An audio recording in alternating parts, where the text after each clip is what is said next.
Hello, everyone. How are you doing today? So good to have you on here. Let me just get us streaming on Rockfin, and then we'll be good to go. It's going to be quite an interesting stream today. Quite interesting. Let me just get us going on Rockfin. There we go. Going to be quite interesting today how we do this. Because I think today I'm going to try something I've never tried before. Before we get to that, hit the like button, hit the subscribe button, hit the notifications bell. Please do that thing. Be sure to do that thing. Hit the like button, hit the subscribe button, hit the notifications bell. We always like it when people are notified about events. We always like that, don't we?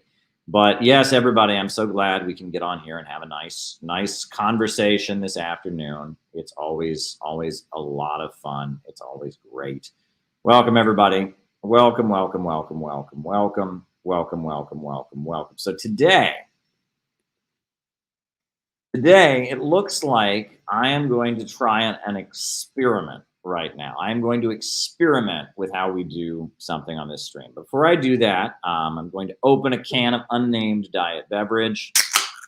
I am then going to pour the unnamed diet beverage into an unnamed non-beverage, non-diet cup. And I'm pouring the unnamed diet beverage. So as you know, right now we are streaming on Facebook. We are on Facebook, as you now know. We are on Facebook, we are on YouTube, and we are on this other app called Rockfin, where I've been doing some exclusive streams on Rockfin. So what I'm going to do now is I am going to drop the StreamYard link into the Rockfin. Not going to drop it on Facebook, not going to drop it on YouTube, but I'm going to drop it on Rockfin. I am going to actually drop the StreamYard link.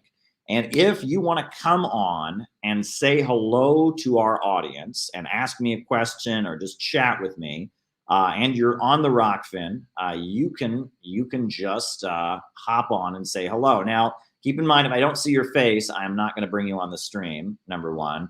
And if you say something crazy or start, taking your clothes off or something like that, or cursing or something like that, I'm just going to remove you, right? But if you want to come on, I am now posting the link to come on the StreamYard. A little bit of a risk, never done this before, but if you're on the Rockfin, you can hop on. So I just posted the link. And so if you're on the Rockfin, you can hop on the StreamYard. This will be like a first call-in show that we've ever done. People will be able to join the stream and say hello. If you've got a webcam, turn your webcam on. And I will bring you on the stream. I will bring you on the broadcast. Link is posted in the Rockfin chat right now. So if you want to join us, go right ahead. We'd love to have you. Welcome, everybody.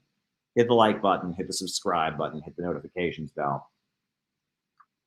And that's kind of how we're going to do it. Before we do our roll call and our opening remarks.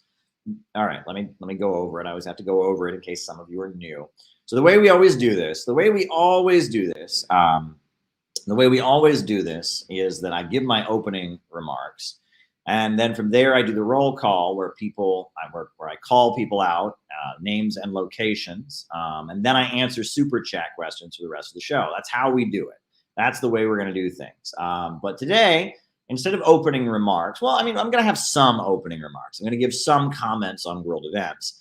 But one thing that I am going to do is I'm going to experiment with bringing in some of this community. So if you have a webcam and you are in the webcam area, if you have a webcam and you're on the Rockfin, you have to be on the Rockfin, right? You can't. I'm not posting it on YouTube, not posting it on Facebook, but I am posting it in the Rockfin. I am going to let people come on. I see there's one guy already lined up, and he's pumped. Somebody named Anthony is already waiting. But if you're in the Rockfin and you want to join the StreamYard, by all means, do so. I'd love to have you on. But like I said, if you start acting weird, I'll probably just pull you out 2 seconds later. But there you go. That's how we're going to do it. So if you're on the Rockfin, you can just jump right in, and I'll bring you on, and you can say hi to our community. So now we'll see how this works. This may be the only time I do this, but if this goes well, I might do it more often. It just depends. If this turns into a complete and utter nightmare, I'll never do this again. But if this works out, right? we did it on the Bible class last night on Rockfin a little bit, and it seemed to work out okay. So I am going to start bringing people from the Rockfin on the stream. It'll be like a call-in show. All right. So we're going to try it out, right? So here we go. Anthony, say hello to everybody. Welcome. Hey everyone! Wow, what an honor to be your first guest ever, Caleb. We're in this fashion. What an honor! All right, tell us what's on your mind today, Anthony. Oh man, it's kind of goofy, but I actually just I called into another radio program. Everyone probably knows who it is. Some call him a liberal gentleman, and I basically said, he said, "Oh, we got another co-sponsor for Medicare for All. That's a real great left story, a left win." And I said, "It's a joke. Everyone knows the co-sponsor is a joke, and you're, apologize." I just tried to say what it is. You're a S-lib, and you've diluted progressive as to be meaningless. And he was not a fan of what I said, but I just had to put it out there to whoever heard it. Good for you. Yeah. Did you manage to get to any of those Medicare for All marches they had this summer? I thought they were awesome. The one in New York City was tremendous. Did you get to one? Yeah, I did. There was a little small event in Detroit. Went to that, and it's pretty cool. And I thought it was impressive. In LA, they had a lot of good speakers in the LA Medicare. Yeah, where in Detroit are you? I'm in Southwest Detroit, and kind of really close to the Ambassador Bridge, where they got the Canadian blockade right now. Oh wow, that's pretty wild. Yeah, I've heard. Now, is this true that the Canadian truckers are going to be like driving through the United States pretty soon? Is that what's happening, or no? I don't know about that. I mean, the border's been kind of locked down depending on your vaccination, but most everyone is vaccinated anyway. But it seemed to me like here at the Ambassador Bridge, it was mostly just kind of pickup trucks and it's people like that blocking the road with whatever. So not a huge group by any means.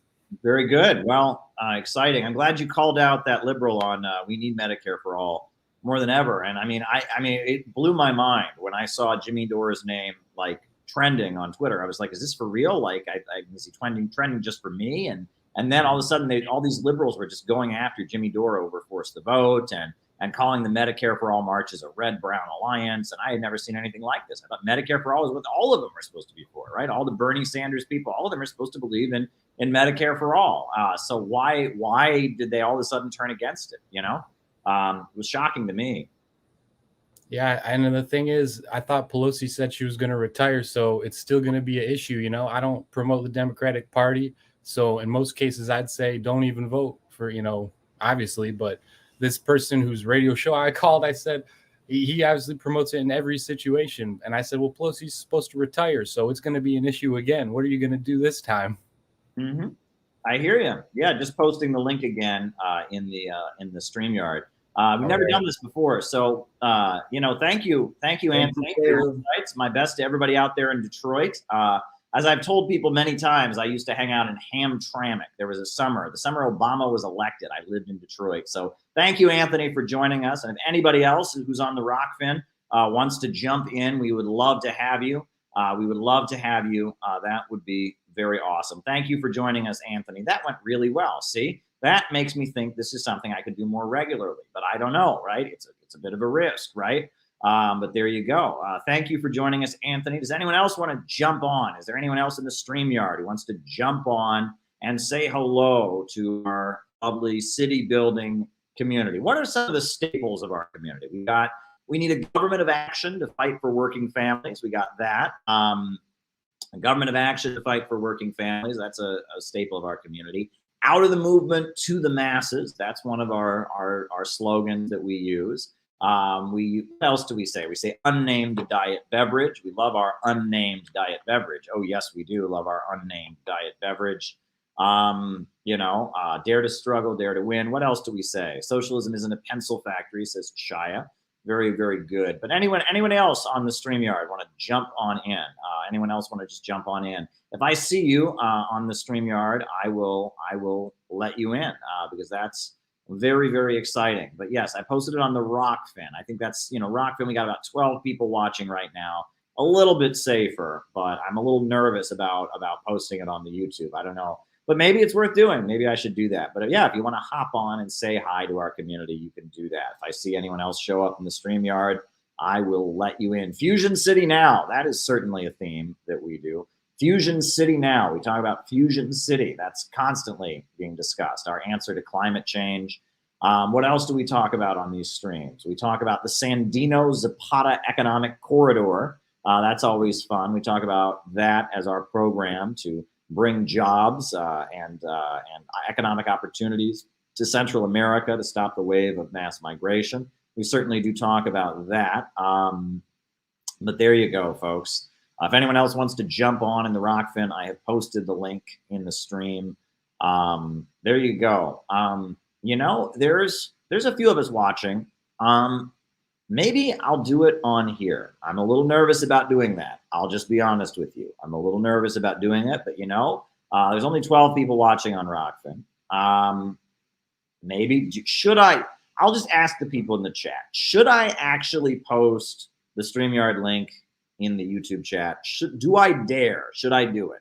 Should I do it? Should I bring people on the StreamYard from YouTube? Should I do that thing? What do people think? Should I try to bring on a few people, you know, to just talk and open up? The coal miner's riddle. That's something we definitely talk a lot about on these streams. Should I do it? Should I bring people on? Should I give people the opportunity to jump on? Should I do it? I'm going to do it. I'm going to do it. Now, if this starts to get ugly, I'll just stop doing it and I'll stop letting people in. But I think I'm going to do it, right? I think this is one of those wild afternoons. It's a wild afternoon in February. It's February 8th. I believe it's the birthday of Gary Coleman. And we were going to do something wild. So I think, you know, I think we'll do it. But like I said, the first person who gets on here and acts foolish, I'm going to shut it down. If I don't see your face, I need to see an actual face. If I don't see a face, I'm not letting you on here. All right. I'm going to do it. I am going to actually post the link in the YouTube. Oh my goodness. This is a risk. This is a risk, folks, but it's going to happen. It's going to happen. All right. Just posted the link. If you want to come on and say hi to our community, if you want to do it, I always want to see who's behind the camera, who's on the other side. I just posted the link. So it's there. And if people want to come on, if you've got a webcam, I can bring you on to say what's on your mind. This is wild. Isn't it wild? I've never done this before. It's like a call-in show experiment. It is wild. So if anyone wants to take that link, the link is above. That's the guest link for StreamYard. Who's gonna do it? Who's gonna hop on? I will bring you on. Wow, won't that be wild? Won't that be wild? Never done this before. Now, while we're waiting for someone to hop on, oh, we got somebody who's on there already. I don't know if folks heard, but apparently Macron, the president of France, and Russian President Vladimir Putin have made a deal. They have reached an arrangement. They've made a deal where they are going to withdraw some of Russia's troops from Belarus. And that's the exciting thing. Danny, I'll bring you on, but you got to take your mask off. You got to take your mask off, Danny. If you take your mask off, I'll bring you on. But there you go. There you go. So if you can take your mask off there, Danny, there you go. I'll bring you on. But I see Lando Miffy wants to come on. So here we go. We're going to hear from someone from our community named Lando Miffy. Go ahead, Lando. Hello, everybody. How you doing? What's on your mind? Amazing. You might remember me, Caleb, as Elias from Finland. Okay. From your roll calls. All right. Welcome. Anyway, welcome, Elias from Finland. Yeah, nice to be here. Very good. Yeah. What's on your mind? I didn't really have any business, but I just wanted to drop in and say, because right now, as you can see, I'm at the gym. Okay. I'm working out, and I just wanted to thank you, Caleb, personally, because it was your ideas that got me out of the fucking synthetic left. Sorry for swearing. Anyway. Oh, your great. ideas got me out of from the mindset of fucking failure and like fetishizing of weakness and all that. Okay, great. You inspired me to go get a job, get my life in order, get my paychecks, get my money, and go to the gym, start working out, fix everything. So I just wanted to thank you. Come alive and say thank you. Well, I'm really, really glad to hear that I've had such an impact on your life. That's very. I'm not the only one, surely. Okay. Well, tell me, what do you plan to do today at the gym? What is your exercise routine for today? I'm doing a pull day. I'm just kind of did my last set of what's it called? Bent over rows. Okay. And now I'm just gonna do some incline bicep curls at the bench. Okay.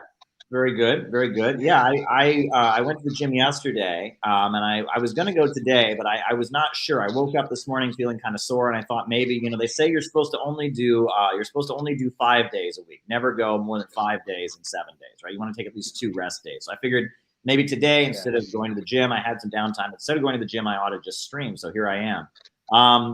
You're in Finland. You're talking to us from Finland? Yeah.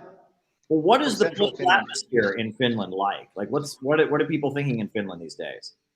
Well, I'm not really an expert, but I can tell you that it's the same kind of synthetic left attitude is very prevalent here in like the mainstream left parties, at least. There's the Left Alliance Party, which is like the largest party that is nominally socialist. And they are very much into the you know, ultra leftist kind of attitude. They call China imperialist, they call Russia imperialist, and they want to side with Ukraine and NATO, and they purchased, like they in the parliament they voted for the acquiring of the F-35 Hornets, the fighter jets from NATO, from fucking USA. Wow, it's not really great, wild. man. Today I was just reading the Junius pamphlet by Rosa Luxemburg, the great Marxist, and she talked about how, you know, the German Social Democratic Party, part of the way they ended up becoming an imperialist party was it wasn't just like they just immediately supported World War I, but they made concessions. They started paying for armaments and all of that. And so it was really eerie reading that pamphlet where she puts forward the question of socialism or barbarism. It was quite a powerful piece. So great. Well, anything else you want to say to our audience? Not really. I gotta get onto my bicep curls now. So I'm very glad to have been here. Thank you, Caleb, once again. Well, very good. Glad to have you on. Thank you very much, Elias from Finland. Always a pleasure. Bye, Yeah, thank you.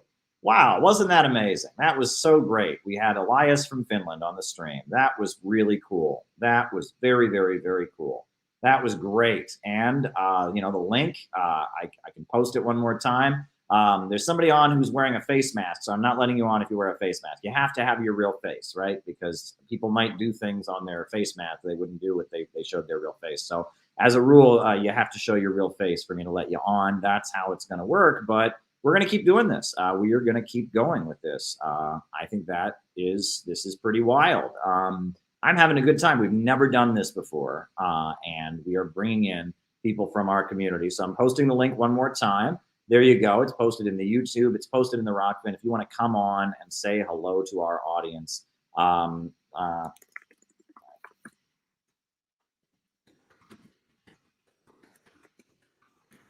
telling this person who's wearing a mask they have to take their mask off, and then I'll bring them on.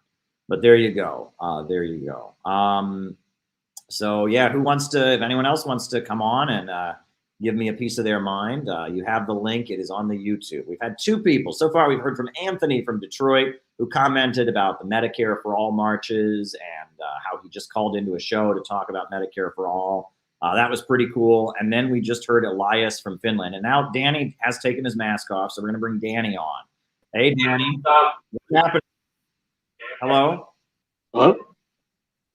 Hey, Danny. How are you? Can't really hear. I can hear you, Danny. Can you hear us? Can you hear us, Danny? On the MBTA. Can you hear me? A little loud. I can hear you, Danny. Can you hear us? Okay. All right. It seems like Danny is, Danny is not really hearing. Respond in the chat if you can hear. We can't hear you, but there you go. So Danny, we couldn't really hear him. That's okay. Technical difficulties there.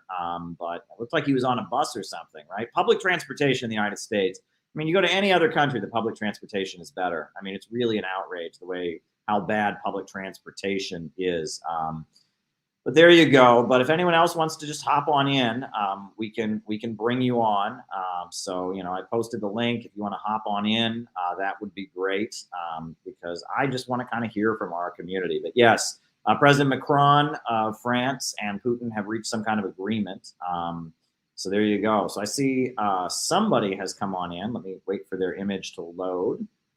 Somebody is here. I can't see their face yet, but there you go. There you go. Anyone else wants to come on in? That would be awesome. Yeah. But I've never done this before. I like the idea of getting us to know our community a little bit better, getting an opportunity to see who is on the other side of the camera. I think that's really, really cool. David Fox says that he will hop in 10 minutes. Well, I'd love to have David Fox on. Love to have David Fox on. Love to have David Fox on. But yeah, it's pretty wild.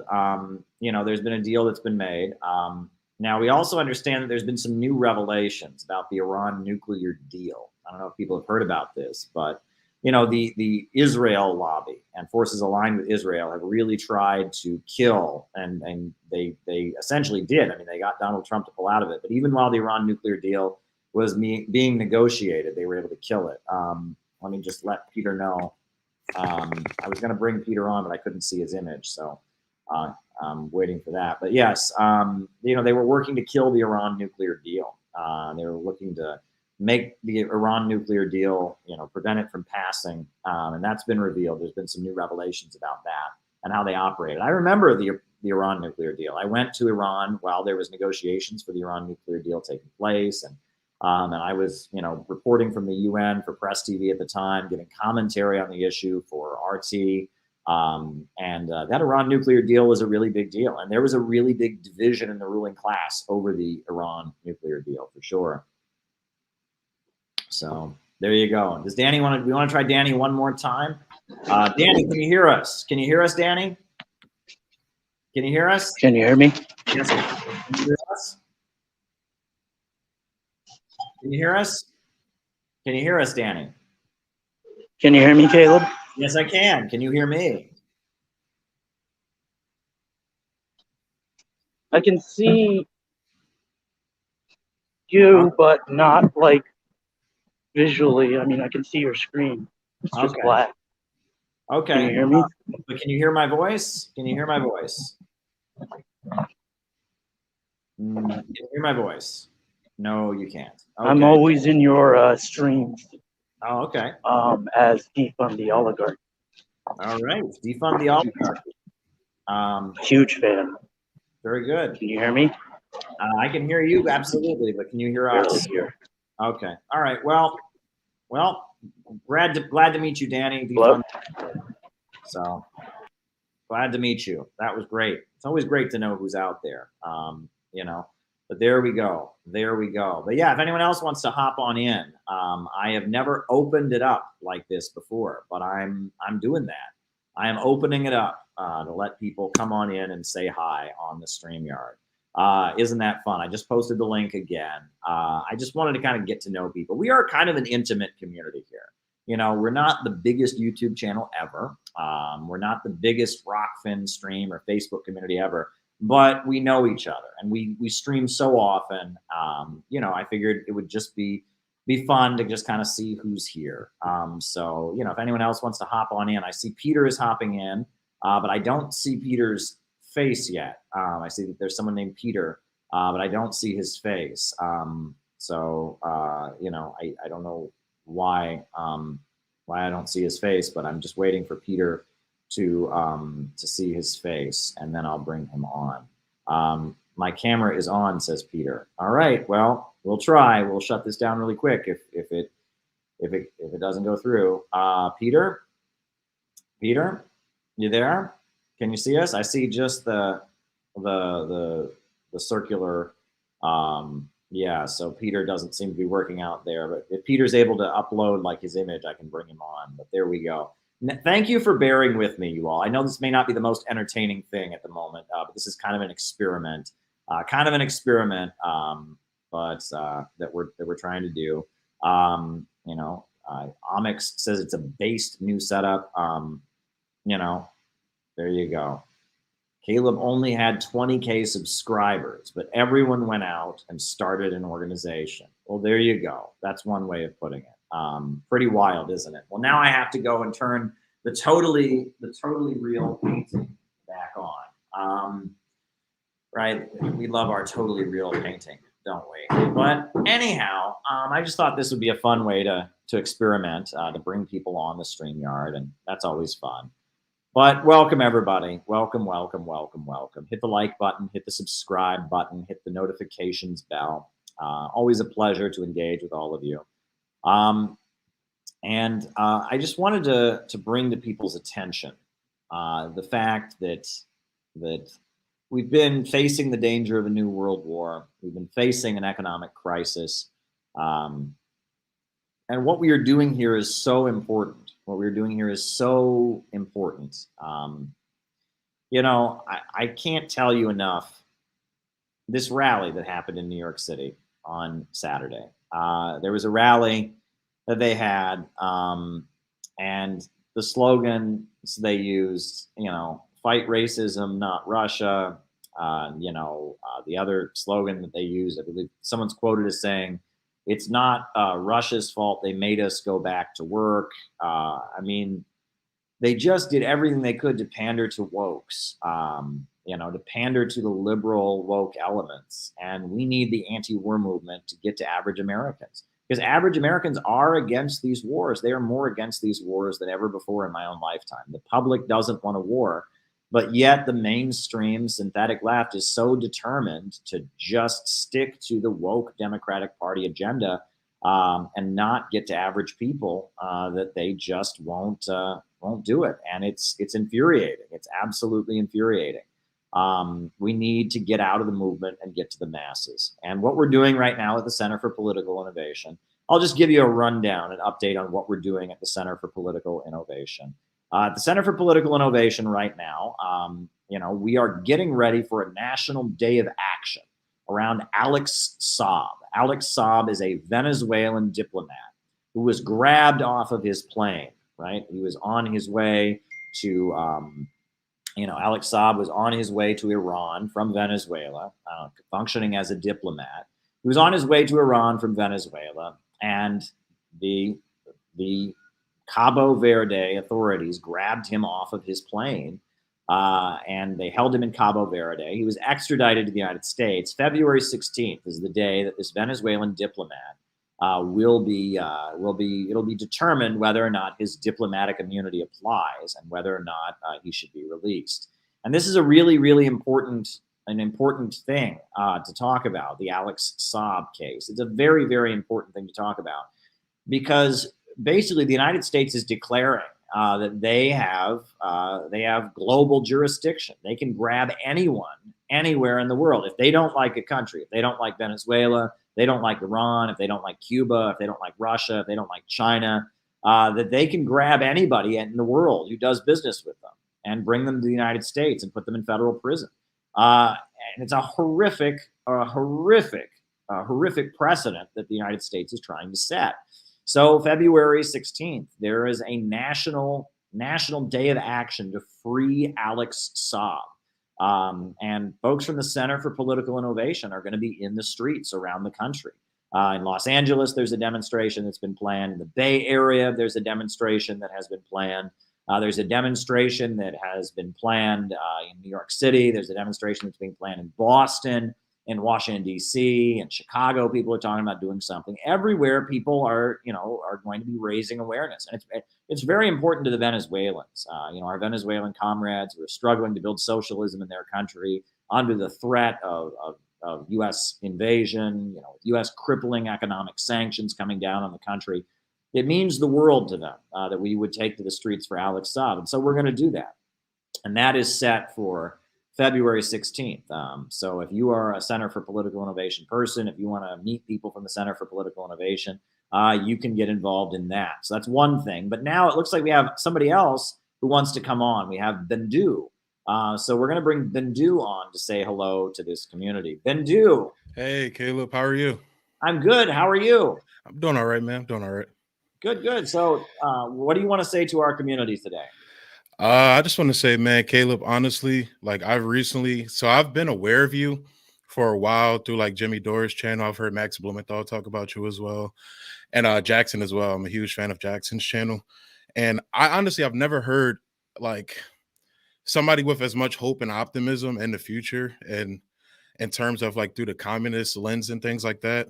Because I can honestly say I've always been like more of like a social democratic person, but now like you've introduced me to, different people to read and check out. Even I've been going back and reading like a lot of Malcolm X's, opinions on countries like China. And it's astounding to see how much they really don't tell us about, about the history of Americans and Americans who supported communism. But just seeing the overall optimistic tone that you have about the future has just been like honestly inspiring for me personally, and has been inspiring me to go and tell my friends about it, and as well as my audience as well. I have a YouTube channel as well, so I'm really glad to hear that. That's really, really great. What's the name of your YouTube channel? Is that American Autopsy? yes sir. All right. Well, we will have to check that out. That's great. Now, how did you get into listening to like Jackson Hinkle and Max Blumenthal and all of that? Honestly, I've been listening to Jimmy Dore for a while, and I saw like his guest appearances on Jackson's show. And then later on, Max will come on a lot to talk about, I think it was Venezuela, if I'm not mistaken. So I was following Jimmy's like Syria and Venezuela coverage a lot, because I'm gonna be honest, like I used to be one of those people that, would be, oh, Maduro's bad guy, dictator, da da da, things like that. Same thing with it's Assad in Syria as well. Like just because I'm, at the time I didn't know. So, but Jackson has really been like because I'm young myself, I'm around 24, 25 years old. So like seeing like somebody around my age speaking the way he does and speaking in a similar fashion that I speak to like a lot of my parents and my parents and a lot of my friends as well. It's just like, it's cool to see somebody else like I'm not alone out there in my age group and everything. Absolutely. Well, it sounds like Bindu, you've been part of that pipeline, the synthetic left are always talking about, right? First you watched Jimmy Dore and then Jackson Hinkle, and the next thing you know, you're on a stream with Caleb Maupin, right? That's why they got to stop it right now, right? They got to shut down YouTube channels and silence us. They're afraid of what you've been through, right? You saw the light, and you've seen the light a little bit more, and it seems like now you're joining this kind of growing anti-imperialist community. So I'm really, really glad that you came on. I'm really, really glad to talk to you. Anything else that's on your mind you want to share with the viewers? Just going off kind of what you were saying, like, and it's weird because my dad is very like not very political, but he follows politics kind of. He's more of like an apolitical person. Like he's been through the Clintons, he's been through, all the people who, told him certain things. They would clean up the black community and things like that. We're going to help. And it's honestly seeing the destruction that was brought from that. When I would talk to him about people like AOC or Ilhan Omar, he instantly he was like, yeah, that's not going to turn out well. And he's one of the people, even though he doesn't use the exact term synthetic leftism, he understood at that time. Even I didn't, understand at that time. But now that I understand, like, oh, it's just like right now, and I know Combo Couch says this a lot too. I watch their channel as well, that electoral politics is just not going to save us right now. We need to join hands with our working class brothers and sisters, regardless of their, current beliefs, whatever it is about them. At the end of the day, they're in the same boat as us, and we need to align with them as well. So it's just dope. And I live in more of a suburban area, so I'm in a mixed bag. I have Democrats, people that vote Democrat, people that vote for the other side, Trump support. I have everything around me, and it's very weird to see the difference between like actual real life and political discourse online, because it's not the same as in like people have these like stark partisan lines that they adhere to when normal people don't adhere to that at all, honestly. Mm-hmm. Absolutely.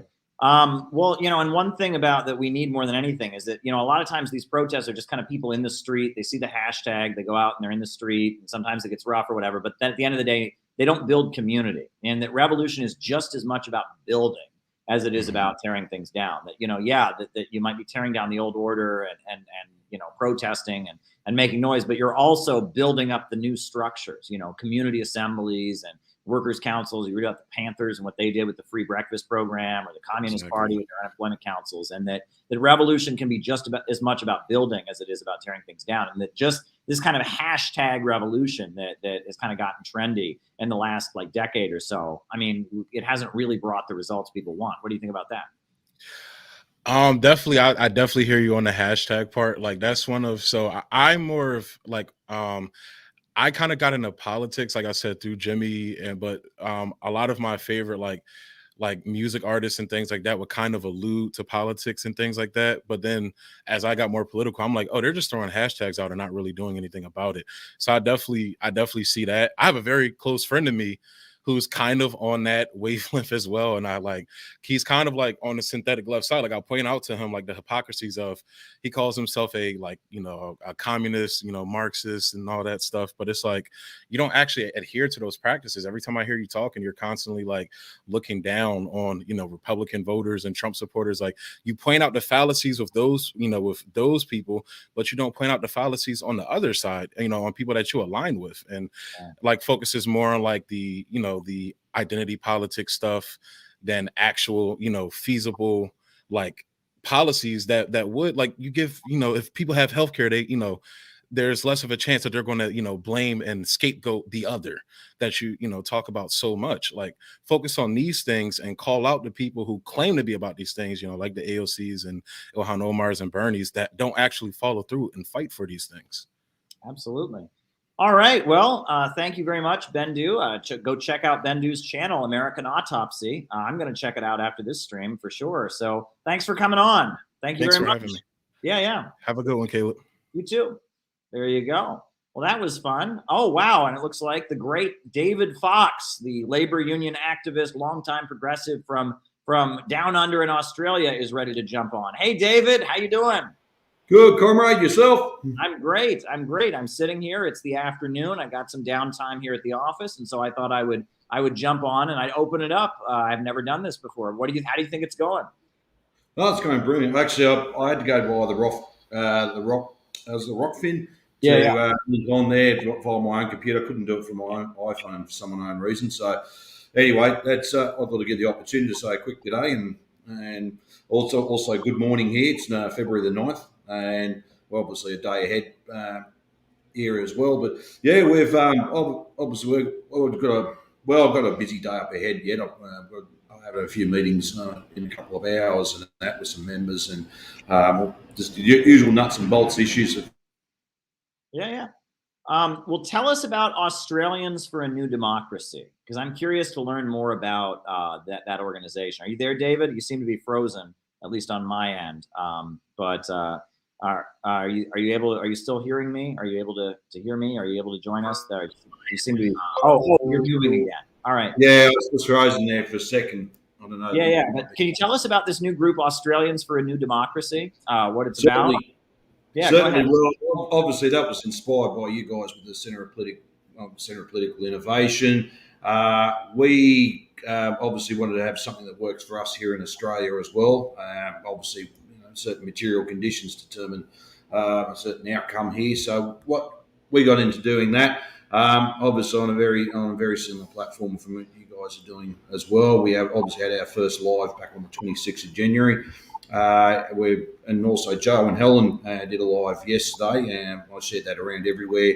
They're actually talking about Venezuela. We're obviously talking about what other activities to do, and obviously live studies, discussions, right through to also actually generally on the ground type of activity anywhere, especially what we're involved in, any imperialist struggle, be it a trade union struggle, or any type of other working class struggles and community struggles, and be involved there, from the movement to the masses, basically where the masses are. And we just think, well, it's basically Australia's screaming out for this, and interesting interest we get from all sorts of people. I'm not saying with thousands of people coming on yet. I think it'll take time for it to grow. But obviously there are interest. People are yearning for answers because obviously all these other groups, I won't mention names, but we all know who they are. We're very, they're not providing anything. They haven't got answers, and they just seem to tail along what everyone else is doing. They're just the same old thing. The old form of insanity, keep doing the same thing, trying to achieve a different result. So that's obviously this is good for us to do it, and I think deep down people want change. People want to have something different there because they know full well there's something inherently wrong with the system. but they don't know where to go. And I think it's really important. Someone who played a big influence on me, an old unionist and communist as well, the old Painters and Dockers Union, said to me one time, look, when you come up against something, if you're opposed to something, make sure you've got something to replace it with. That's very good. We can be anti this, anti that, don't like this, don't like that. But okay, well then what's our alternative? And I thought that was always a good one. If you're coming up with an argument, make sure you've got an alternative solution to back it up. So that's what we're trying to do as well, and also be nation building and city building and be visionary as well. Instead of that, we've seen around Australia's no different here. Like it's a complete destructive, tear everything down and destroy everything, smash everything. Well, I think people get fed up with it at the end of the day, and they want something to look forward to. Absolutely, I couldn't agree more. Well, thank you for all that you've done, David, over the years, all the support you've given to this community. No worries. Thanks for coming on and giving a greeting to everybody here. This is going pretty well so far, this opening up the StreamYard, so we might do this more often, I think. So there you go. Well, shout out to everyone in Australia. Give my best to Helen and everyone out there, and we'll be in touch. All right? Yeah. All right. Let's go, mate. Thank you. Stay strong. Wow, the great David Fox hopped on. That was really tremendous. That was really, really great. Now, before, and we'll have more people on. We're going to keep it open for a little while here. If other people want to hop on while we're doing our opening remarks. Now, there have been 2 super chats that have gone through, so I want to write them down because that's the second half of the show, is me answering your super chat questions. So first, can you talk about how to get down to the real masses? And greetings from Germany. All right, so I'm going to write that one down. I'm writing that one down. How to get down to the real masses. All right, and that's the first super chat. Writing it down because that's the second half of our show. Right, getting down to the real masses. All right, and then next, the next super chat. I want to make sure I get that one as well. Scrolling up.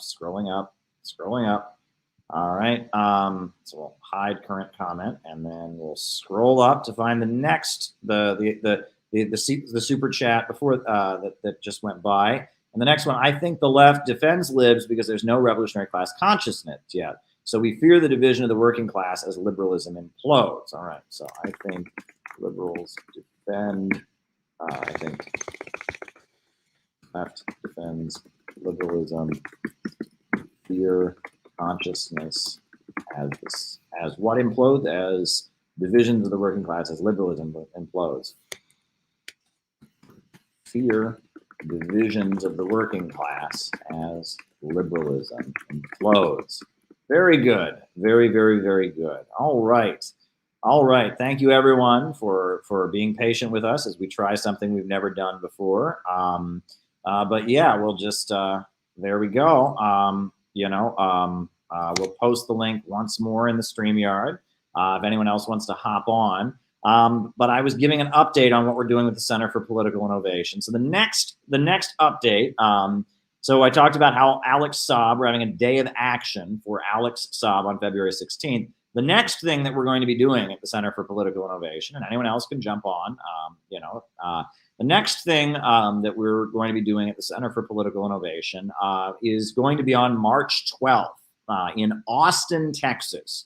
We are going to be having an event. In Austin on March 12th, we are going to be having a gathering. It's going to be called Free America from the Neoliberal Empire is going to be the name of the event. And it's going to be featuring myself and Jackson Hinkle and some other surprise guests will be joining us as well, it seems. So it's very exciting. We're kind of working out the details of who's going to be there, but it's really blowing up. I mean, Jackson Hinkle is promoting it, and he's definitely going to be there. And there may be some others. There's some other big name guests that are coming. So we're doing that March 12th. So March 12th, if you can get to Austin for our event, it's going to be awesome. It's going to be awesome. Class analysis, Ryan, my good friend Ryan, is going to be there. And but yeah, that's going to be awesome. So if you want to send us a donation to help us with the cost of getting it done, you're on YouTube. The link to give us a donation is just below. Amix, is that how I say your name? Amix has made a promotional video to salute the event that we did. It was a great video, very funny with dancing and lots of techno music and stuff. So yeah, go check out the promotional video that was made to promote the event. It's gonna be a tremendous event. OYMX, right? Did that promotional video to kind of promote the event. So that's pretty cool. So yes, so that's coming up March 12th. So if you can shoot us a donation to help us with the cost of doing the event, that will make our lives a lot easier. Running an organization is not easy. I feel like I'm on a Zoom call or a stream call or with somebody very frequently. But it looks like we got another person who's ready to come on. Tues Time. Tues Time. So Tues Time, I'm going to bring you on. Welcome, Tues Time. Welcome. You're muted, but I'm gonna. You can unmute yourself, and then I can hear you. If you can just unmute yourself, Tues Time. Yeah, no, it's done. It's done. I'm suffering from a bit of a cold today, but I'm testing negative. All so right. That's good.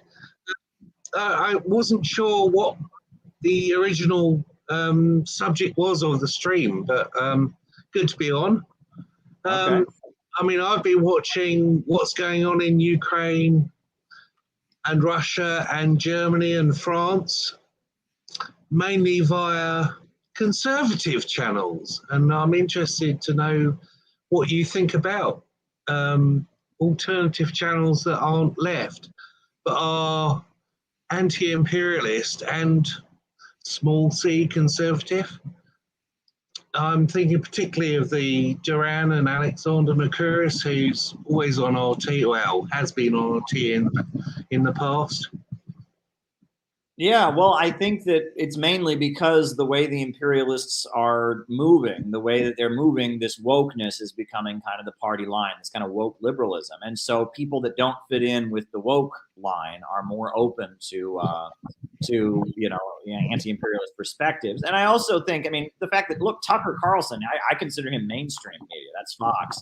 But, there is division in the ruling class right now. And the lower level capitalists were for Trump, and the big monopolies, the big oil companies, ExxonMobil, BP, Chevron, and Shell Oil, as well as Silicon Valley, they're for Biden and they're for the Democratic Party. And that it seems like a lot of these lower level capitalists would like to do business with Russia, or in some cases, they'd like to do business with China because they can make more money. Whereas it's the ultra rich, the entrenched monopolies that are looking to just have a global monopoly and not have any competitors. And especially when it comes to oil and gas, that's what Russia is. They are a competitor. They are a competitor with American oil companies. They are a competitor with American natural gas companies. And I mean, when you listened to Biden yesterday, the whole thing, he was just talking about that. Oh, we will supply Europe with emergency natural gas. We will shut down the Nord Stream 2 pipeline. It seems like natural gas is on balance. I mean, what do you think? Well, I mean, it appears to me that Germany needs Russian gas. So does the rest of Europe. And that France and Germany are getting to be a bit, in quotes, flaky from an American point of view, because they know where their gas needs are coming from, and they don't want Nord Stream 2 shut down. And also, obviously, Ukraine doesn't want Nord Stream 1 shut down, because that's where they're, quotes, backflowing the gas from. And it's all fairly obvious. I mean, it's plain economics. It's power economics, or not power necessarily, but energy economics is a better way of putting it. So, why wouldn't France and Germany go, oh, hang on, no, we'd like Nord Stream 2 to be continued and signed off. Note that it hasn't been signed off yet, and everybody talking about it being closed down, it hasn't actually started up yet. But that's, fairly obvious stuff from the point of view of European countries. Sure. So, it's a huge problem for Europe and for NATO as well. Sorry, I'm not looking at you. I'm looking at That's okay. You're over there. Yeah, right. Camera's there, but anyway.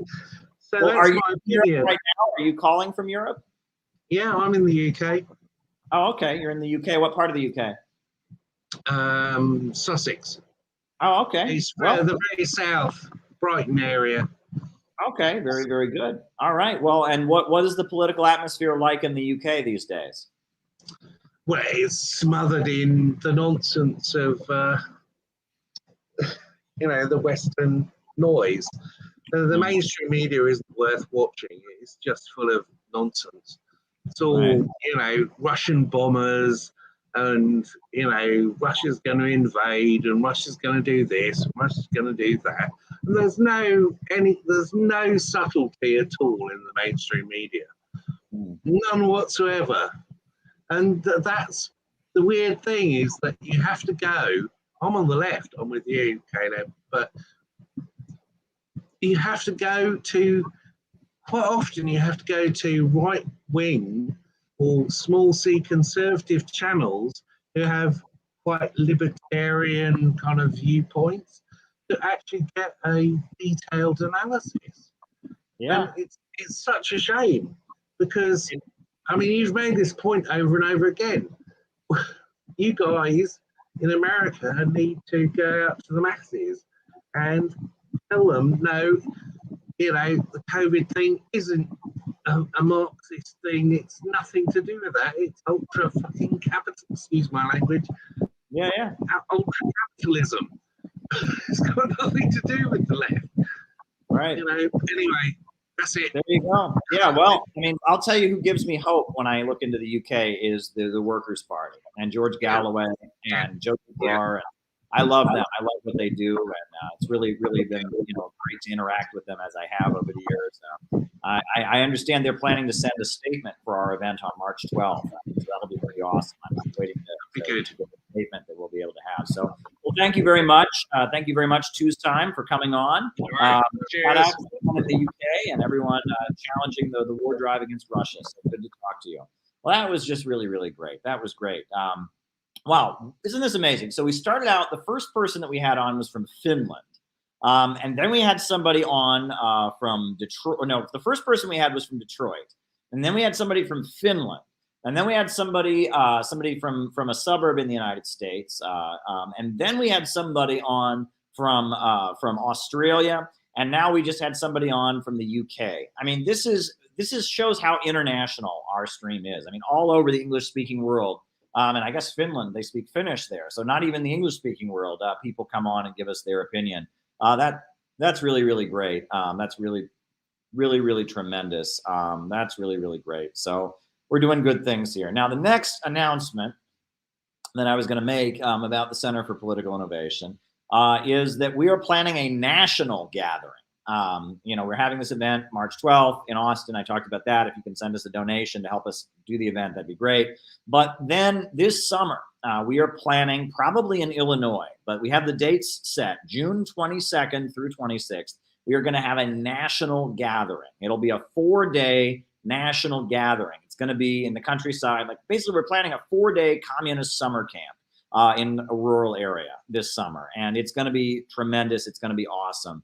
And so that's what we're planning there as well. So that's going to be pretty awesome. But let me see. We've got a couple other super chats, and that's going to be the whole second half of the show is me answering super chats. So we got to roll up. Is there any chance you're going to move the Bible class into Freeview on Rockfin? Having issues with subbing to Rockfin. Okay. All right. Moving Bible class to Freeview on Rockfin. All right. Oh, and trouble subbing to Rockfin. All right. All right. And then there was another super chat from somebody. I don't think it had a mess. Oh, there's been another one just now. So there you go. We're going to give every super chatter their due. Scott Johnson, thank you for your $1 super chat. Always greatly appreciated. And what's next here? We got another one here. Chaya says, how important is it for American communists to debunk falsehoods and propaganda against historical left movements in the U.S.? That's a very good question. Chaya, I would want you to be, I'm going to write it down. You super chatted, I'm going to write it down. But I'm actually going to ask you, can you be a little more specific? What slanders are there against historical left movements in the U.S.? I'm not quite sure what you're referring to. Are you referring to people who say the union movement was corrupt? Or I'm not quite sure what you're getting at there, but I'm open to. I'd like to certainly answer it. So there you go. But yeah, maybe tell me more specifically what you're referring to there. Because I mean, the main thing that I've noticed about people in the USA is they don't even know what left movements have ever happened in the United States. People don't even know what a labor union is. You know, I didn't learn about the unemployed struggles until I was a college student, until I was reading up on it during the financial crisis. You know, the Flint sit-down strike, I heard it referenced, the famous Flint sit-down strike, but I did not know what it was really, you know, so tell me more what you have in mind, Shia. If you could leave a comment, I'm looking at the chat. If you want to leave a comment in the chat more about what you're referring to, slanders against left movements of the past. I'm curious. I would like to answer that. But yes, June 22nd. And if anyone else wants to come on the StreamYard, we're posting the link. Let me just post it one more time. If anyone else wants to come on the StreamYard, we definitely do want to bring other folks on. This has been going pretty well, actually. This was an experiment, and it seems to be a successful experiment. But I'm going to post the link one more time. We'd love to have you on. You know, love to have other people come on and make statements. You know. But yeah, someone's asking me, you know, well, anyway, we're writing down the super chats, you know, for the second half of the show. But if anyone else wants to jump on, you know, if anyone else wants to jump on and make a comment, that would be awesome. That would be tremendous. You know, we'd love to have you come on and give your views. You do have to show your face, though. That is my rule. You know, you do have to show your face. So. I see there's somebody in the chat whose face hasn't come through. We tried to bring them on, it didn't work, and there's somebody else who the audio wasn't working. But there you go. You know, if there's anybody else who wants to jump on and give us something to say, oh, we got happy to BTC. Hello, happy to BTC. If there's anybody else, who wants just to a minute, I need to mute you. All right, go ahead and mute me. All right. Hello. Happy to BTC. All right. What's on your mind, happy to BTC? Do you know anything about deliberative democracy from Stanford University? I don't, but tell me about it. They do a thing called deliberative polling, and they poll people, a wide variety of people.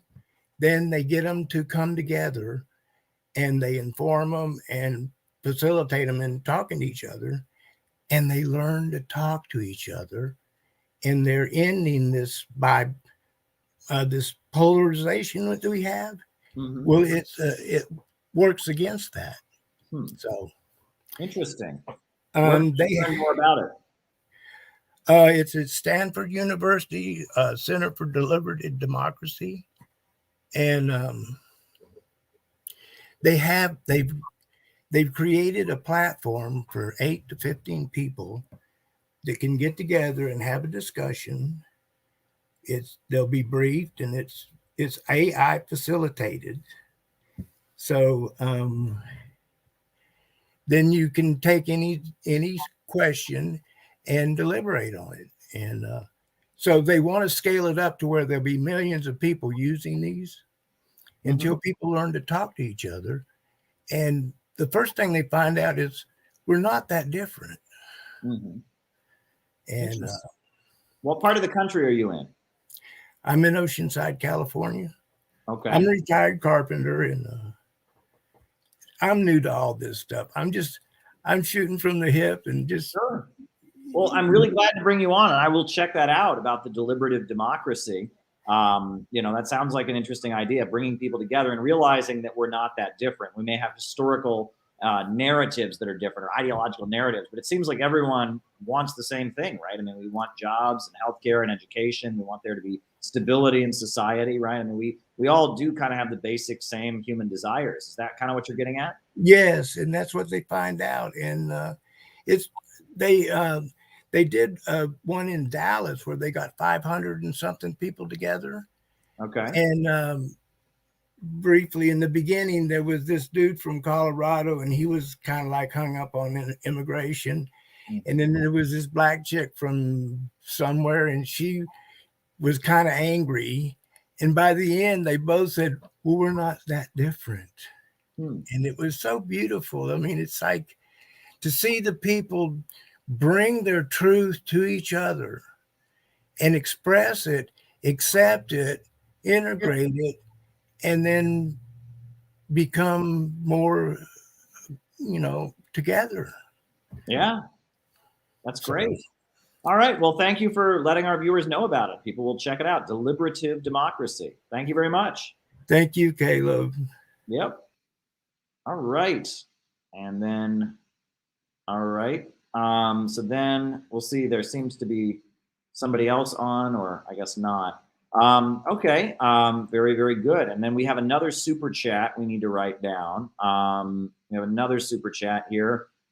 David Fox says, can I suggest we do a segment / live study and discussion about trade unions and trade union activities? Okay.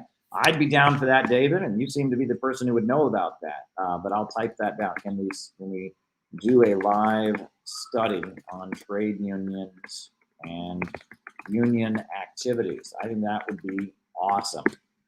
That would be tremendous. Thank you for that, David. All right, and yeah, I think we'll keep the StreamYard open a little while longer. See if anybody else wants to hop in, and then we'll just start answering super chats. Chaya, we did get your super chat, but I had a question about it. I was asking, can you be more specific about what you mean about, slanders against, social movements of the past? But we're gonna put the link in one more time,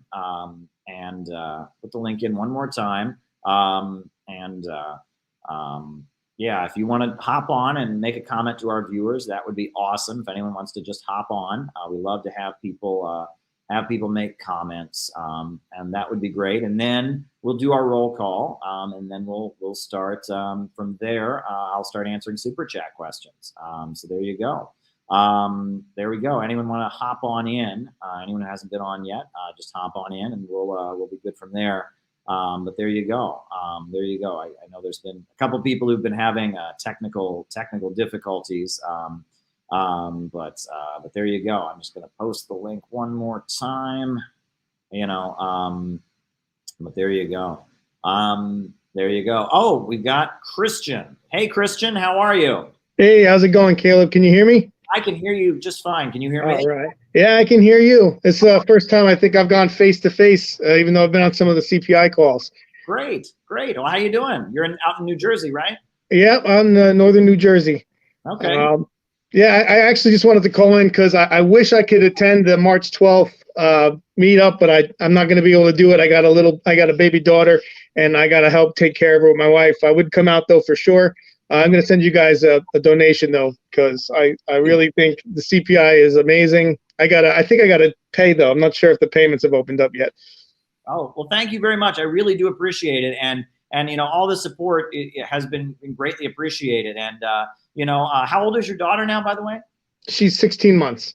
16 months. Wow. Congratulations on that. Right. Thank you.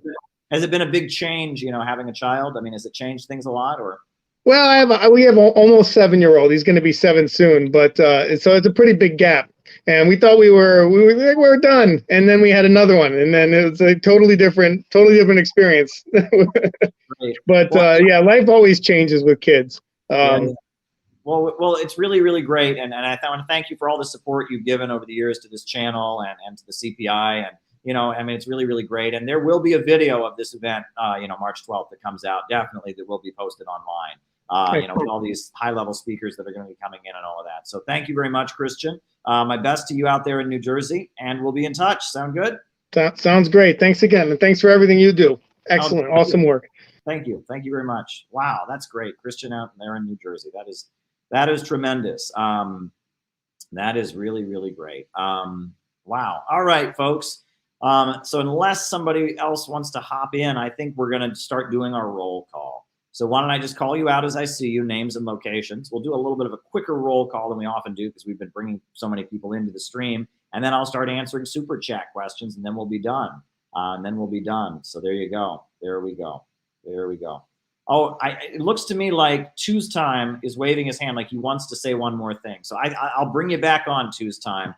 What's on? You got one more thing to add, Tues Time? What's up?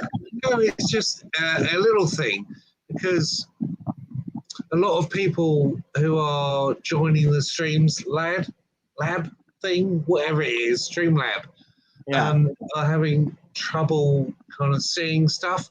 And I think there's an issue where we need to leave Rockfin if we want to on the Streamlab.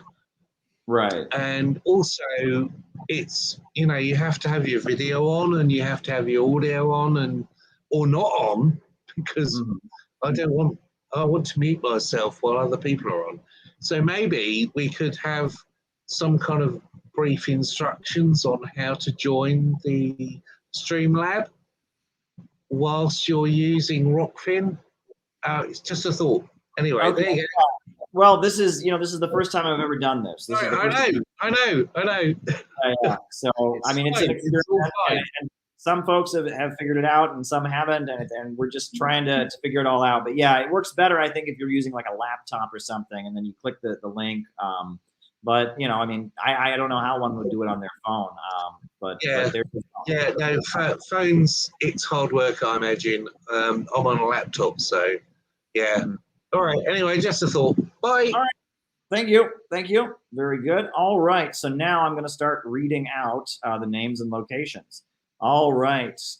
So we've got Cleveland Pirate Alex. We've got Stephen in Riverside County, Contra Costa, Ryan in Oakland, Alan in Utah, Shia in Montreal, Ben in Denver, Los Angeles, Susan Brown in Rhode Island, David Fox in Bendigo, Australia, Enoch, Australia. We've got East Africa, Rip Phil Oaks. We've got Chicago, Illinois. We've got Sonoma County, California, Mari. Tom Foley and Quinn and Meredith in Washington. We've got Romania, Nikolai from Romania, Kendall in San Diego, Ash in Chicago, Chicago suburbs, Catherine C. We got Ben in Chicago. We've got Ben. We've got Steve in Southwest Michigan. We've got Manchester, UK. We got Tony from Tasmania. We've got Citizen Shriv in Brigham, UK. We've got Brad in St. Louis. We got Jenny Lynn in Cincinnati, Clydebank, Northern Michigan. Micah in Las Vegas, Bob Troy in New York, Jose Gonzalez from Caracas, Venezuela. We got Tristan in Maryland, parasocialite. Great to have you, Tristan. Great friend of our community here. Joanne is here, is with us. We've got Gabby in Cook County, Chicago, Illinois. We've got Detroit, Michigan. We've got Colin O in South Wales. We've got Treasure Coast, Florida. Yes, who else is with us? Treasure Coast, Florida. It's weird how these work. We got JR in Kalamazoo, Auckland, New Zealand, Rice from Adelaide, Australia, John McClellan from Vancouver. We got Bill Bradley in Maryland. We've got Joanne Niere. She's on there. Allende in Germany. Tom from Austria is with us. Italy, Parma, Italy. We've got someone in Parma, Italy, who's on there. That is great. We got San Francisco, Bergen County. Christian in Bergen County. We've got Towie in Sweden is with us. I saw someone just tried to join the stream and then fell out. They can come back on. I'll bring them on. John in Denver. We got Jeffersonville, Indiana is on with us. Very, very good. We got Sweden, Towie in Sweden, Brixton, UK, Maxted. We got Jeffersonville, Indiana. Wow. What a broadcast we've got. Richard Sawacki here because I'm here. Very, very, very good. All right. Pauline and Xavier in Miami, Florida are joining us. That's always cool. Aziz in Sydney. Tom Ferraz in Argentina. Very good. Southern Ohio. Logan Shreve in Southern Ohio. Welcome. Honolulu. We've got Honolulu. And we got Morris, Illinois. Harold Hedge. So this is really great. All right. Well, now, Boulder, Colorado, Alex Gunn. Now I'm going to start answering super chat questions. So if you have something you want me to talk about, shoot me a super chat. And I will give you an answer. So we got a few of them here to answer already. We got the first super chat is, how do we get down to the real masses? Well, the main thing is we need to do outreach. Good old-fashioned street outreach. I got some of the best political education I got. I think I've told this story before, but I'll tell it again. I was 15 years old. And I lived in a small town in Ohio, but the nearest major city to where I lived was Cleveland. And near Cleveland, they had a communist bookstore in Cleveland Heights. And so every so often, I would have the ability to drive up to Cleveland and go visit this communist bookstore. I was 15 years old, and my mother dropped me off at this communist bookstore in Cleveland. And I went in to talk to the communists at the bookstore, and they were having a discussion. And then after the discussion was over, one of the communists turned to me and handed me a stack of newspapers. And he handed me this stack of newspapers. And he said, all right, we're going to go out and sell the paper. And I was just like, whoa.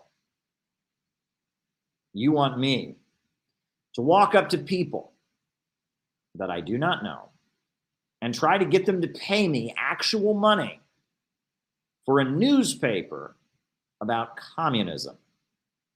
And they said, yep, that's what we do. We do it all the time. And I'm like, no way, no way, no way. I can't, this can't happen. This can't happen. I can't do this. And they're like, no, it's fine. We do it all the time. It'll be fine. So they handed me the stack of newspapers. And I got to tell you, I was so nervous. I walked up to people. It was like, do you want to read a paper about the socialism? I was so nervous. I was so nervous about it. But I did it. And I remember the first newspaper I ever sold, I was wearing my Letterman's jacket. I am from a little town called Orrville, Ohio. And my jacket, because I was an athlete, I'd played soccer my freshman year, my jacket had a big O on it for Orrville. So I walked up to this couple and offered to sell them a newspaper. And the man in the couple said, well, he said, you know, I don't agree with communism, but you go to Oberlin. You go to Oberlin, so I'll buy a newspaper. He thought that I was from Oberlin College, so he bought my newspaper. That was the first communist newspaper I ever sold. And that was a wild experience. But after a while, especially after I went to college and was doing political work in Cleveland, I learned that engaging with people on the street and talking to them about Marxism and socialism was something I was particularly good at. And that by engaging with people, I was able to learn what was on the minds of the masses. And I learned that it should really be a two-way conversation. When you go out to distribute literature, it's not simply about telling people your message. It's also hearing what they have to say. One thing that this communist group I was around always had us do is after we went out and distributed the newspaper, we had to come back and write a report about what people said, what was on the minds of the masses. And that's really, really important. That this group was from the Maoist tradition. And they had this as an understanding of the mass line, from the masses to the masses. And then later I was involved with a communist group that didn't do this. They tended to give their newspaper away for free, and they didn't bother to talk to people. And I thought that was a big mistake. I was always urging them, we need to engage with the masses more, but they didn't want to. They were kind of old and tired, and they didn't want to do that. But doing actual outreach, being on the streets and engaging with people is a great way to get down deeper to the real masses. Knock on people's doors. Engage with people. That is how we get lower and deeper to the real masses, right? It makes me mad. It makes me mad. God damn it. I'm always on here and I'm always so angry, but it makes me mad that every day I'm on the subway and I see the Jehovah's Witnesses handing out the Watchtower, but I never see communists. Wouldn't it be great if instead of seeing Jehovah's Witnesses on the New York City subway with their display trying to give me the Watchtower, instead I saw communists trying to tell me about Karl Marx and the revolution? Wouldn't that be awesome? The day I was on the subway, I was in the Union Square subway station, changing trains on my way to work. And who did I see? I saw the Falun Gong out on the streets handing me, China is evil, Chinese Communist Party is evil. Wouldn't it be great if I saw people on the streets promoting socialism and workers' revolution? Wouldn't that be awesome? No, don't go to the liberal protest. Don't go to the campus panel put on by the Jacobin. I mean, you can go to it. Sure, it's important to reach people in different places. But wouldn't it be great if if people knocked on our doors in working class communities to tell us about communism? Wouldn't that be amazing?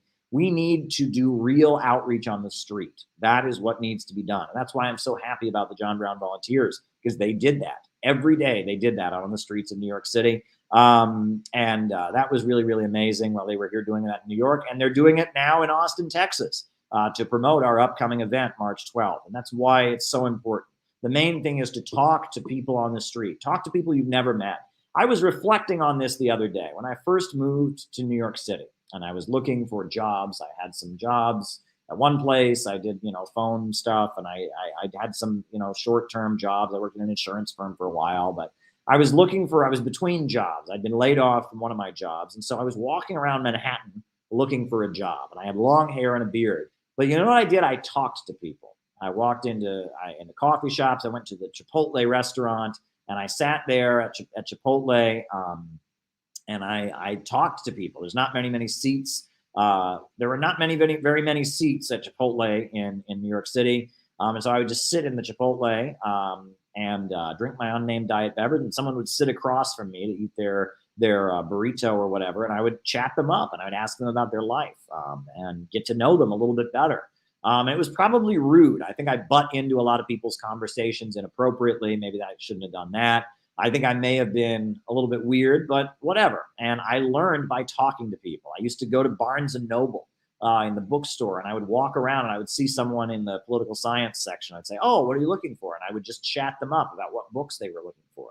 And I was just trying to learn to talk to people, because New York City is culturally very different than the rest of the United States. And for me, one of the most important things I did is just talking to people and listening to people. There was an older communist who once told me that if you really want to get to know somebody, ask them about their job, that a communist should know about people's jobs, right? That as communists, we need to know what people's jobs are like. So when you meet somebody, ask them what their day is like. Ask them what they do at their job. And that it's not only that you're getting to know them better and that everyone can tell you what their job is, but also when you ask somebody about their job, you're doing investigation, because as a communist, we need to know the conditions of the working class. I thought that was some very good advice as well. The main thing is to get out and talk to people, get out of left spaces, out of the movement to the masses. We need to win average people over to revolutionary Marxism, anti-imperialism, city-building socialism. We need to change. We need to change that. Now, Logan Shreve in the chat is saying, and we've got to love working people. And that is the truth as well. We have to learn to have a deep spiritual connection with our class. We have to know the people of our country, love them, have a deep connection with them to the point that we can become their champions, right? It's not about hating the people. It's not about thinking that they're wrong and wanting to correct them and wanting to set them straight. It's about developing a deep love. And when I talk about Comrade Stalin and the leader of the Soviet Union, he had a deep love and affection for the peoples of the Soviet Union, right? The peoples of Russia, the peoples of Georgia, the people of Ukraine, of Moldova. And with that deep understanding, he was able to lead them. The reason that Stalin was able to make the Soviet Union, the powerhouse that it was, and industrialize it and raise it to the point of defeating the Nazis, the reason he was able to do that was because he had a deep understanding and connection. And Trotsky did not have that connection. Trotsky didn't have that connection. Trotsky was a cosmopolitan intellectual.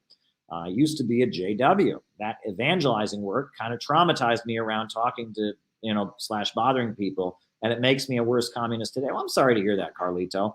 I know there's a lot of people who've had a lot of painful experiences with the Jehovah's Witnesses. There's a lot of YouTube channels. We'll talk about that, Jehovah's Witnesses. All right, Jehovah's Witnesses. And I'm sorry that that's negatively impacted you, Carlito. We'll talk about Jehovah's Witnesses, right? Why not talk about them, right? We talk about all kinds of things on these streams. It seems to me like liberals are using the exact same tactics to smear the trucker convoy that neocons use with the BLM protests. Very interesting observation, and we'll talk about that. Same smear tactics neocons use against BLM used against truckers. Very good. All right. Next question. I think the left defends liberalism because they fear class consciousness and the divisions among working people, as liberalism implodes. That's an interesting argument, right? So the argument that some of these leftists make for supporting liberals is they say that as liberalism implodes, if people are already racist, if people are already sexist, if people are already, white chauvinists, that as liberalism implodes, they'll then become fascists. That's a fair argument. That's a fair concern. However, if we don't engage with these people, if we don't find a way to convince them otherwise, it's pretty much guaranteed that they will become fascist as liberalism implodes. And it's a self-fulfilling prophecy. And that on top of that, the rules that the woke left is making, where you can't defend anti-imperialist countries, you can't talk about actual Marxism, you know, the rules that they are making are rules we should not accept. They are rules that we shouldn't accept. But yeah, that's a fair concern, right? And I don't think it's an argument for supporting the liberals. I think it's an argument for going to people on the right and winning them away and learning to present socialism in a way that could win over the broad masses. And that the more you conform, and I've said this, the more you try to make the synthetic left happy, first of all, you'll never make them happy. If you still believe in Marxism, you will never make them happy. Until you completely abandon Marxism, they'll never be happy. Number one, you'll never satisfy them.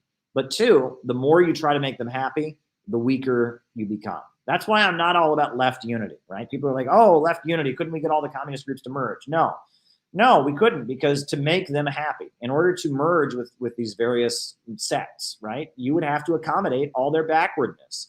You would have to accommodate all their backwardness, all the things that have kept them isolated from the masses for all these years. You would have to accommodate them. I would rather have real city building, optimistic socialism become well embedded among the masses of people than have every little tiny communist group merge into one. Every Trotskyite and anarchist group and social democratic, Maoist third worldist group merged into one, we would still be in a bad situation. So there you go. And thank you, Tues Time, for the Rockfin tip. It is much appreciated, right? We need to get to the masses. We need to get to the masses. We really do.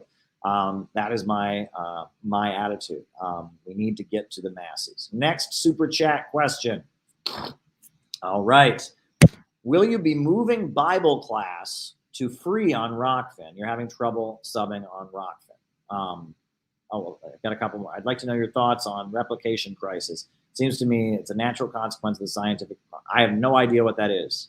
Benjamin. I can't comment on that. Sorry for the technical difficulties. The MBTA is horrible. We need a government of action. Absolutely. We need a government of action. Technical difficulties happen. It's fine. But there we go. It's okay. You know, hey, we've never done this before. But there we go. But yes, moving Bible classes to free on Rockfin. I don't want to do that. And the reason I don't want to do that is because I feel like, I only want the Bible classes to be for people who really want that, right? People that are really looking for it. If I make it available to the whole public, I feel like it'll turn off a lot of people. A lot of people really just don't want to hear religious stuff, number one. And number two, my enemies will be able to pick it up. And I mean, eventually they will, right? Eventually the haters, the people who hate me, and they'll take clips of it to claim that I'm this or I'm that or whatever. And eventually they'll get their hands on it. It's not like I can hide it from them forever, but I want to make it harder for them to do that, right? That's part of the reason that I don't put up PDFs in my books, right? Because I want people to actually read them. You'll notice the people that bash me generally don't read my books. They have a PDF and they find little paragraphs from it. Well, if you actually make them buy the book, it makes it a little harder for them to do that. And I always want to make it harder for the smear team. Someone in the chat says the paid smear team. Yeah, and I mean, these people, I don't know exactly what motivates them. And part of it is they just need content.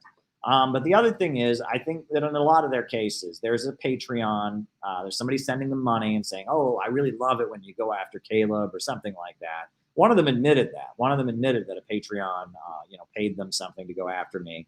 But there you go. And if you want to watch the Bible class, it's on Rockfin. I put up a preview of it on the YouTube channel. So if you want to go watch it, you can watch the preview of it. And if you want to go watch it, you have to subscribe to Rockfin. And I have heard this about people having difficulty subscribing to Rockfin. I'm going to email the team and mention that. That's very odd. I've not heard of that, but that's a problem, right? If people's credit cards aren't working or something, I'm sure the Rockfin team will want to hear about that because that's certainly a problem. But there you go. But most of the time we're on all platforms. But look, part of the reason I'm pushing Rockfin so hard, I'll be real with you all, is they're eventually going to ban me from YouTube. All right. It's only a matter of time. I got banned from Twitter for 12 hours because I was arguing with a woke. And I sarcastically said, used the phrase white trash hillbillies. I said, oh, so what you're saying is they're a bunch of white trash hillbillies. I was banned for 12 hours from Twitter for using that phrase. So it's only a matter of time. Before YouTube, before YouTube eventually says, you know what, you violated our content, you're spreading conspiracy theories or whatever, and they ban me.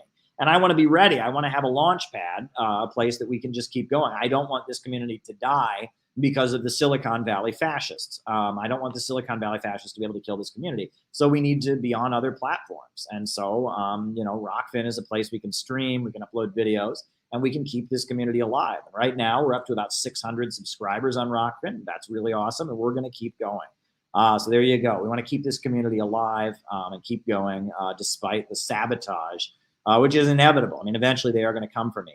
Part of me wonders, I've said this before, I have a feeling that because I work in international media, as you all know, and because I've traveled to international conferences, I have a feeling I might be getting some kind of weird special treatment that I think the feds watch this channel. I mean, I'm sure that there is an FBI guy or a Pentagon guy or a CIA guy who watches this channel, at least one, right? I mean, you know, with all the views we get, and because of where I work and all of that. And I'm sure they're just sitting here waiting for me to like incriminate myself, which is hilarious because I'm not doing anything illegal, right? But I swear that they are sitting there with a pen and they're waiting for me to be like, and then I will ship the drugs to this country and then they've got me or something, right? Or, you know, we'll send the firearms to this, you know what I'm saying?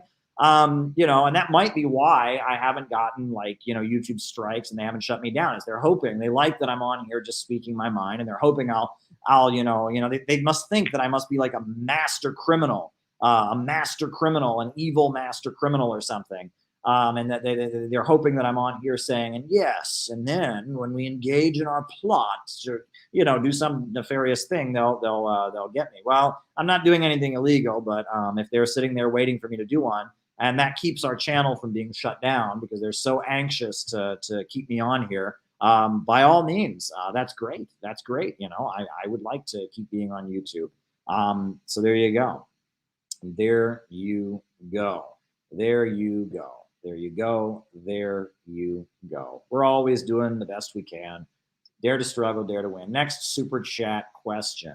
How important is it for American communists to debunk falsehoods and propaganda against historical leftist movements in the US? And this is from Chaya, I believe. Now, what does this mean, historical leftist movements in the US? Now, what lies, generally, I've noticed, they tend to almost sanitize. They don't smear like the Flint sit-down strike.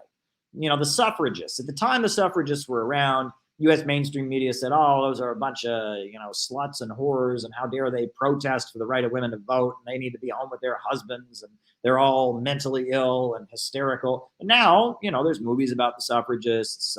You know, The Iron-Jawed Angels is a movie about them, and, you know, and we kind of idealize them. We got Susan B. Anthony on the dollar, and the same with the labor movement. At the time the labor movement was going on, you know, they smeared the labor movement. They said, oh, those are a bunch of union thugs and all of that. But then now they make movies about the labor movement, and it's this nostalgia. And the Black Panthers, right? At the same time the Black Panthers were around, they called them terrorists, they called them extremists, and they're going to come and murder you and your whole family, and they're black people with guns, etc. Now, nowadays they make movies about them and they're totally fine with them. So I don't see this.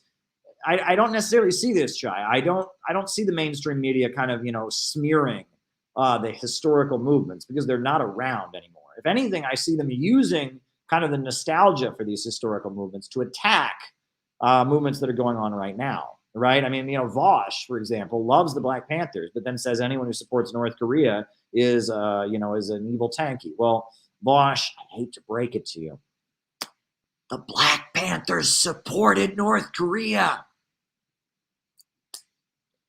You know, Vosh, you know, he hates China. He says that anyone who supports China supports Mao is an evil tanky. Vosh, the Black Panthers supported China. They read Mao's little red book in their classes, but, you know, this is what they do. And what's kind of interesting is that, you know, the Black Panthers, you know, at the time the Black Panthers were around, you had like the mainstream civil rights movement. You had the Urban League and the NAACP.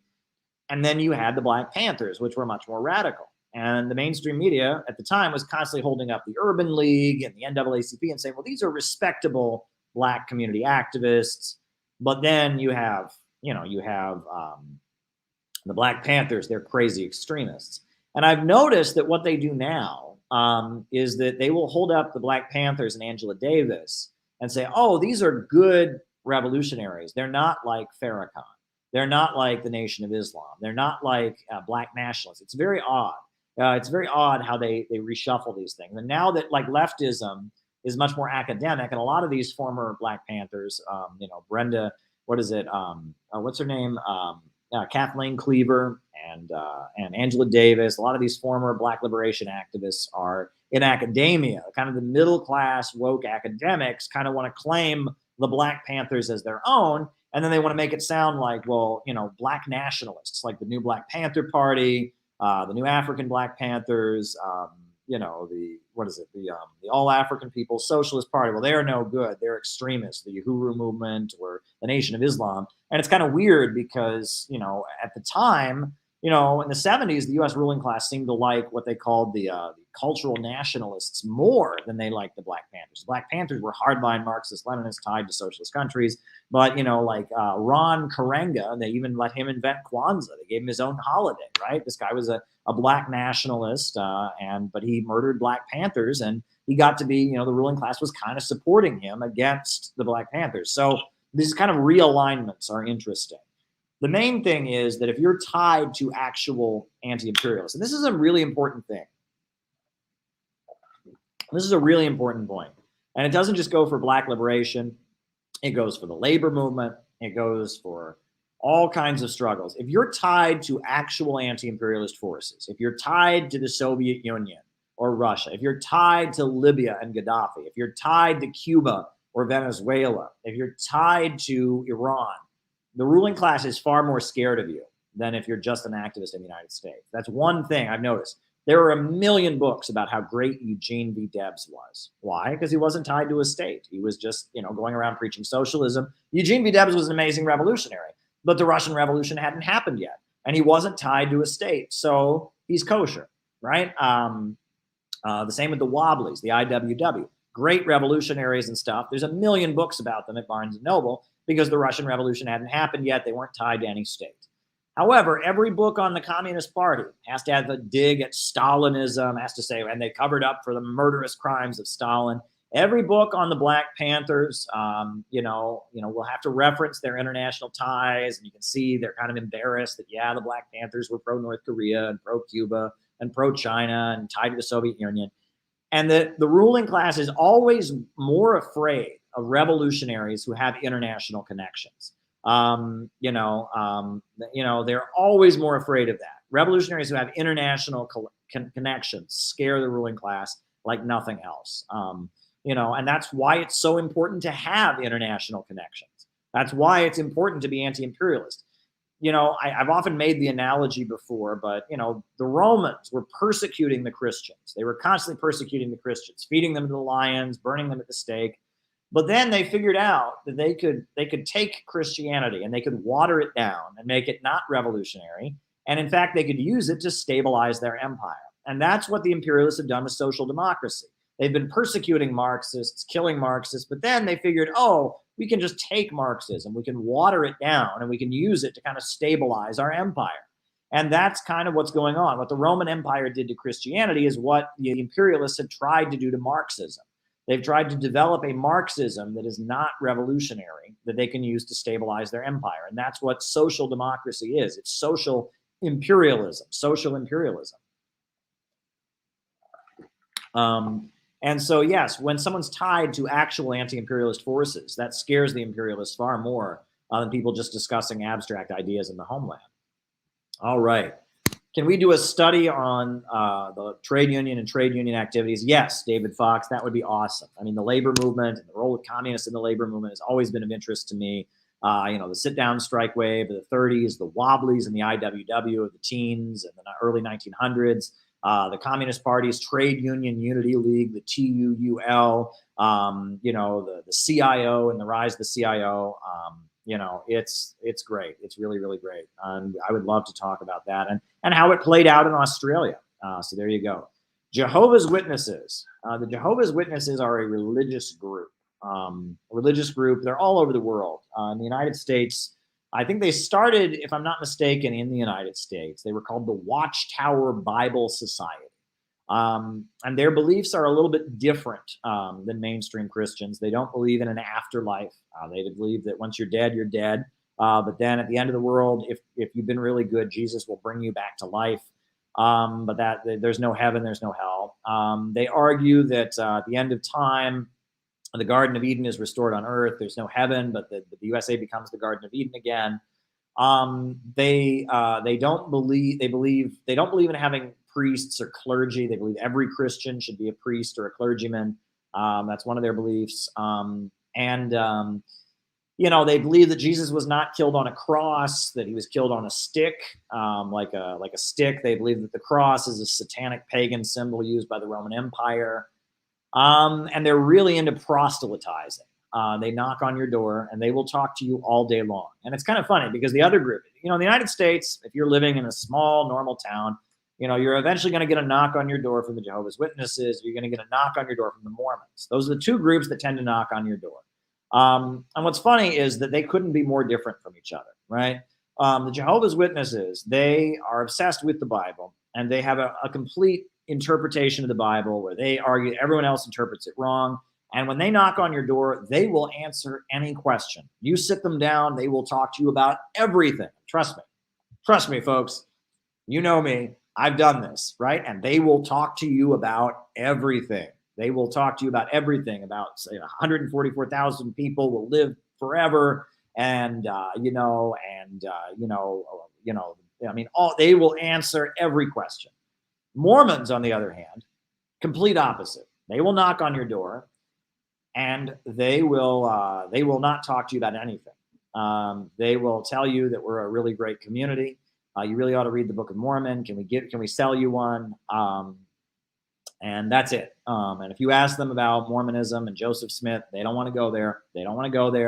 They just want to tell you that they have got a really great community, and that if you join their church, you're really happy. We really believe in family. For them, it's all about community. And they don't want to talk to you about their more esoteric beliefs. Very interesting. I'll tell you what, Peter is in the live stream, has just jumped on. So I'm going to bring Peter on and let Peter make some comments. And then we'll get back to answering the rest of the super chats. If anyone else has a super chat, I'll answer it. Peter, what's happening, Peter? Happy birthday. Can you hear me, Peter? Can you hear me? Yes. I can't see you or anything. Isn't it your birthday? This is so weird. Oh, it's weird. Can you hear me, Peter? Can you hear me? I don't hear anything or see you. Okay. All right. Technical difficulties. It's a great birthday stream. Yeah. Well, happy birthday to you, Peter. My best wishes. Peter is great. All right. We'll be in touch. All right. Next super chat question. The same smear tactics that the neocons use against Black Lives Matter are now being used against the truckers. Very true. Very, very true. The classic thing they used to do, they did this to the anti-war protesters. They do it to Black Lives Matter, is they find one protester who is a communist. And then they say, oh, the whole anti-war movement are a bunch of violent communists that want to overthrow the government. Or with Black Lives Matter, they find one protester who's saying, kill cops, murder cops. And they say, Black Lives Matter wants to murder cops. That's a technique that they use. And that's what they're doing with these truckers. Yes, somebody was walking around this trucker convoy with a Nazi flag. Well, shame on that person. They shouldn't have done that. That's awful. Does that mean that all the truckers are Nazis? No, there are Sikh truckers. There are, people of color marching with the truckers and part of their convoy. And so that's a distortive technique. And what this actually reminds me of, cancel culture actually started with Fox News.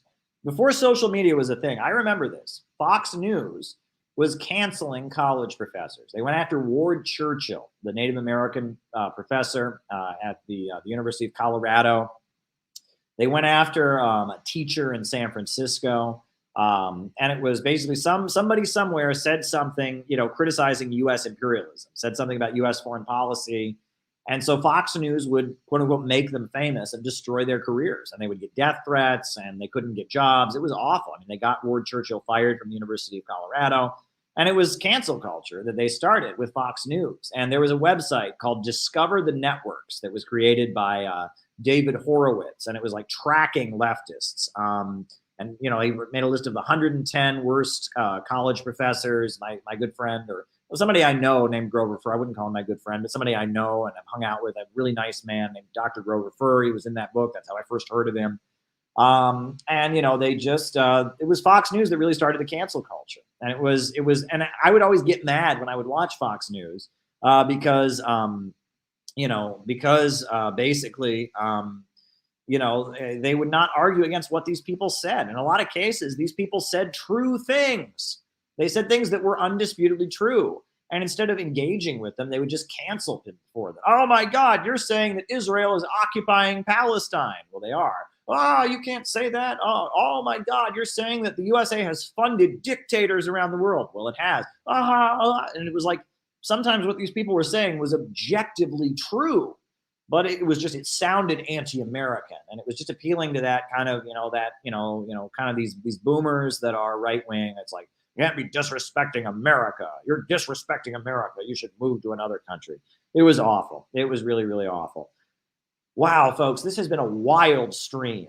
This has been a crazy, wild stream, and I really am so glad that you all are here. I have had fun. We're going to do this again. We're going to do this again. People weren't clowning around. People were, being cool. And I got to meet people from the community. This was really, really great, folks. So I'm really, really glad we can do this. And now it looks like we can take calls. We're not going to do it every day, but we're going to do it because it can be done successfully and safely. So that's really, really great. He compared the vaccine mandate to Nazi. He wasn't Nazi. I don't even know what that means. I don't know who that is. Who compared that, and I don't even know what that means. But listen, folks, we're going to end it here. It's been a wild stream. I really appreciate everyone. I really love this community from the bottom of my heart. I appreciate everything that you're doing. If you want to help this event happen in Austin, please shoot us a donation. There's a link down below. And I think we're going to end it here. A new upsurge in the struggle against U.S. imperialism is now emerging throughout the world. Ever since World War II, U.S. imperialism and its followers have been continuously launching wars of aggression. But the people of various countries have been continuously waging revolutionary wars to defeat their aggression. While the danger of a new world war still exists, and the people of all countries must get prepared, revolution is the main trend in the world today. While the danger of a new world war still exists, people of all countries must get prepared, revolution is the main trend in the world today. Good night, everybody.